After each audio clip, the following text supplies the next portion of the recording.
In this guide, I'll show you how to delete photos from Google Photos while ensuring those photos remain on your phone. By default, deleting a photo from the Google Photos app will also remove it from your device. However, you can prevent this by following a few simple steps. Start by opening the Google Photos app on your Android or iPhone. Tap on your profile icon in the top right corner and select Photo Settings at the bottom. Then go to Backup and Sync and turn off the backup option.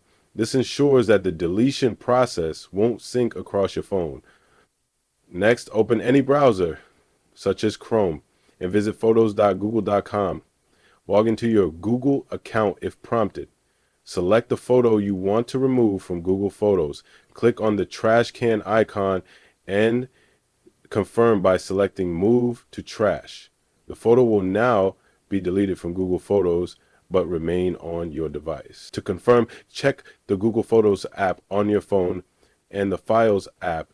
You'll see the photo is still on your device. If you want to continue backing up new photos to Google Photos, you can return to the app, tap on your profile icon again, and toggle the backup and sync option back on. This ensures only the photo you removed stays on your phone without syncing to Google Photos.